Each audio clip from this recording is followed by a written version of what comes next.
ಸಾವಿನ ಸೂತಕದ ಮನೆಗೆ ನುಗ್ಗಿ ಲಕ್ಷ ಹಣವನ್ನು ಖತರ್ನಾಕ್ ಕಳ್ಳರ ಗ್ಯಾಂಗ್ ದೋಚಿರುವಂತಹ ಘಟನೆ ಜರುಗಿದೆ. ಮಗನ ಸಾವಿನ ನೋವಲಿದ್ದ ಕುಟುಂಬಕ್ಕೆ ಚಾಲಕ ಕಳ್ಳರು ಶಾಕ್ ನೀಡಿದ್ದು, ಮನೆಯ ಬೀಗ ಮುರಿದು ಬೀರಿನಲ್ಲಿಟ್ಟಿದ್ದಂತಹ 15 ಲಕ್ಷ ಹಣ ಹಾಗೂ ಚಿನ್ನಾಭರಣವನ್ನು ದೋಚಿ ಖತರ್ನಾಕ್ ಕಳ್ಳರು ಎಸ್ಕೇಪ್ ಆಗಿದ್ದಾರೆ. ಚಿತ್ರದುರ್ಗ ಜಿಲ್ಲೆಯ ಮೊಳಕಾಲ್ಮೂರು ತಾಲೂಕಿನ ತುಮಕೂರ್ಲಹಳ್ಳಿ ಗ್ರಾಮದಲ್ಲಿ ಘಟನೆ ಜರುಗಿದೆ. ಗ್ರಾಮದ ನಾಗರಾಜಪ್ಪ ಎಂಬುವರ ಮನೆಯಲ್ಲಿ ಕೃತ್ಯ ನಡೆಸಲಾಗಿದ್ದು, ನಿನ್ನೆಯಷ್ಟೇ ನಾಗರಾಜಪ್ಪ ಪುತ್ರ ನಟರಾಜ್ ಎಂಬಾತ ಸಾವನ್ನಪ್ಪಿದ್ದ. ಅನಾರೋಗ್ಯ ಹಿನ್ನೆಲೆಯಲ್ಲಿ ಸತ್ತಿದ್ದರಿಂದಾಗಿ ನಿನ್ನೆ ಸಂಜೆ ಅಂತ್ಯಕ್ರಿಯೆಯನ್ನು ಮುಗಿಸಲಾಗಿತ್ತು. ರಾತ್ರಿ ಮನೆಯಲ್ಲಿ ಸೂತಕ ಅನ್ನೋ ಕಾರಣಕ್ಕೆ ಮಲಗುವುದು ಬೇಡ ಎಂದು ಸಂಬಂಧಿಕರ ಮನೆಯಲ್ಲಿ ಉಳಿದುಕೊಂಡಿದ್ದರು. ಆದರೆ ಇದನ್ನೇ ಹೊಂಚು ಹಾಕಿ ಕುಳಿತಿದ್ದ ಖತರ್ನಾಕ್ ಕಳ್ಳರು ಈಗಾಗಲೇ ಮನೆಯಲ್ಲಿ ಯಾರೂ ಇಲ್ಲದನ್ನು ನೋಡಿ ಮನೆಯ ಬೀಗ ಮುರಿದು ಒಂದು 15 ಲಕ್ಷ ರೂಪಾಯಿಯಷ್ಟು ಹಣ ನಗದು ದೋಚಿ ಪರಾರಿಯಾಗಿದ್ದಾರೆ. ಇನ್ನು ಮಗನ ನೌಕರಿಗೆ ಎಂದು ಜಮೀನು ಮಾರಿ ಹಣವನ್ನು ಇಟ್ಟುಕೊಳ್ಳಲಾಗಿತ್ತು.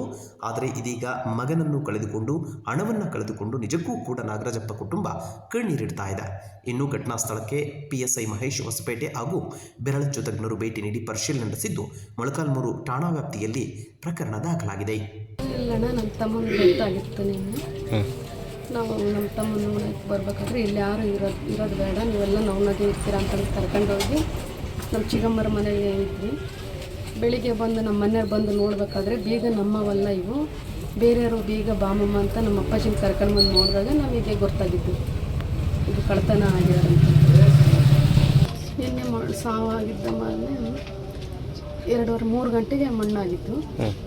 3 ಗಂಟೆಗೆ ಬಂದು ಇಲ್ಲಿ ಮನೆಯಲ್ಲೆಲ್ಲ ಕುತ್ಕೊಂಡು 5:15 ಹಂಗೆ ನಮ್ಮ ಚಿಕ್ಕಮ್ಮರ ಮನೆಗೆ ರಾತ್ರಿ ಮನೇಲಿ ಯಾರೂ ಇರಲಿಲ್ವಾ? ಯಾರೂ ಇರಲಿಲ್ಲ. ನಾವು ಇಲ್ಲಿ ಇದ್ದರೆ ಇದೇ ನೆನಪು, ನನ್ನ ತಮ್ಮಂದೇ ನೆನಪು ಬರ್ತದಂತ ನಮ್ಮ ಚಿಕ್ಕಮ್ಮರು ಎಲ್ಲರೂ ಕರ್ಕೊಂಡು ಹೋದ್ರು ನಮ್ಮನ್ನು. ನಮ್ಮ ಚಿಕ್ಕಮ್ಮರ ಮನೆಗೆ ಬರ್ರಮ್ಮ ಅಂತಂದು. ನಿಮಗೆ ಎಷ್ಟು ಗಂಟೆಗೆ ಗೊತ್ತಾಗಿತ್ತು? ಬೆಳಿಗ್ಗೆ 8 ಗಂಟೆಗೆ ಗೊತ್ತಾಯ್ತು ನಮಗೆ. ನಮ್ಮ ಮನೆಯವ್ರು ಬಂದು ನೋಡಿದ ಮೇಲೆ ನಮಗೆ ಗೊತ್ತಾಗಿರೋದು ಕಳ್ತನ ಇದೆ ಅಂತಂದು. ಅಲ್ಲಿವರೆಗೂ ನಮಗೆ ಗೊತ್ತಾಗಿಲ್ಲ, ನಮಗೆ ಏನಾಗಿತ್ತು ಅನ್ನೋದು ಗೊತ್ತಿರಲಿಲ್ಲ. ನಿಮಗೆ ಯಾರ ಮೇಲೆ ಆದರೂ ಏನಾದರೂ ಅನುಮಾನ ಇದೆಯಮ್ಮ? ಇಲ್ಲಣ್ಣ, ಹಂಗೇನಿಲ್ಲ, ನಮ್ದು ಯಾರ ಮೇಲೆ ಅನುಮಾನ ಇಲ್ಲ. ನಮ್ಮದು ಏನಾಗಿತ್ತು ಅದು ನಮಗೆ ಬೇಕು ತಂದುಕೊಡಿ. ನಮ್ಮ ಅಪ್ಪ ಭಾರಿ ಕಷ್ಟ ಮಾಡಿ ದುಡ್ದಿದ್ದಾರೆ ನಮಗೆ.